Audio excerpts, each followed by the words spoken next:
Јас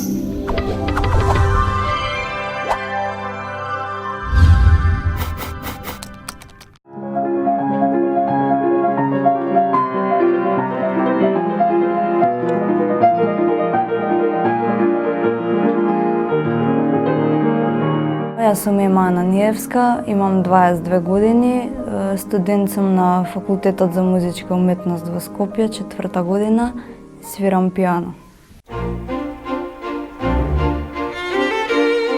Многу кратко време ми беше потребно за да го засакам музичкото и кога почнав да свирам пијано, некако се осеќав многу среќна, едва чекав да одам на час кој ќе се вратам дома да им се пофалам што ново сум научила и така сватив некако полека дека тоа ќе ми биде мојата животна професија.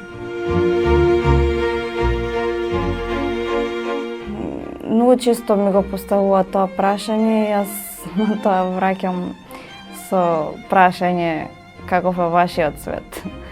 Многу е тешко да се објасни. Мислам, јас имам представа за сите работи околу мене. Јас добивам слика за луѓето, за околината, од тоа што го слушам, од најчесто преку звуци добивам представа за работите, но меѓутоа и преку допир, нормално.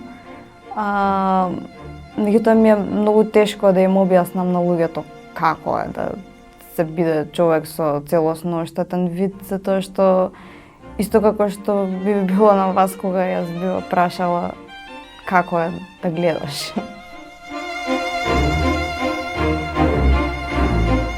На почетокот им поставував на моите прашања од типот на зашто вие сите научивте да гледам, да гледате, а мене не ме научивте да гледам.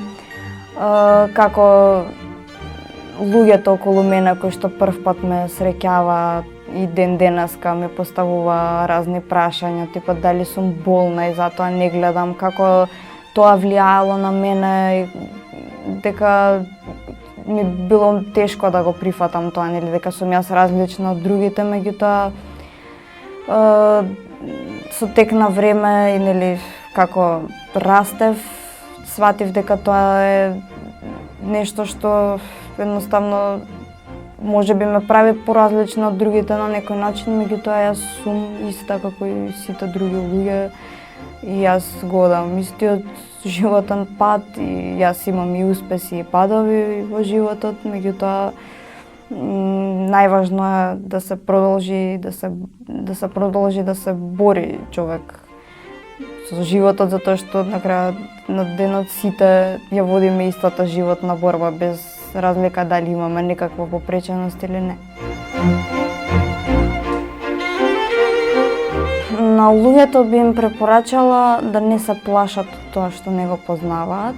Значи, доколку немале контакт со лице со попреченост, да не се плашат од тоа. Нешто што најмалку треба да го прават да сожалуваат, затоа што тоа повредува многу повеќе од било што друго. Значи, ако нешто не знаете како да комуницирате или се плашите како да комуницирате, поставете прашање, тоа никого нема да го навреди. Немојте да покажувате сожалување, затоа што тоа боли. Тоа ви го кажувам од лично искуство, затоа што и ден денеска кога некој на улица ќе ме сретне и ќе ми искоментира нешто од типот на леле греота душиче не гледа, мене ми се ствара некој, не знам, гнев, лутина ми се ствара, затоа што нема потреба од такво нешто. На лицата со попреченост би им препорачала да бидат храбри, да се борат, да знаат што сакаат во животот и да не се откажуваат без разлика на тоа како луѓето ќе гледаат на нив и да не се оптеретуваат со тоа кој како ќе гледа на нив. Едноставно, ако си го терате патот по кој што вие сте зацртале дека треба да одите и ако се почитувате самите себе си, сите луѓе ќе ве почитуваат.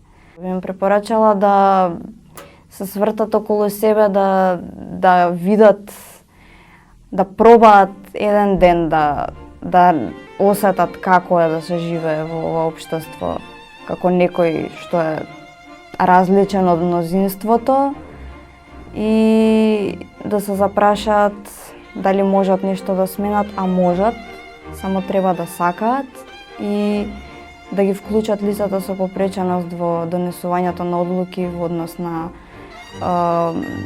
менувањето на работите за нивно добро, затоа што никој подобро од нив не може да знае. Се гледам секако во светот на музиката, затоа што 14 години од мојот живот сум посветена на тоа. Меѓутоа, сакам и други предизвици во животот, сакам и да испробувам и други работи. Моментално волонтирам во повеќе невладени организации.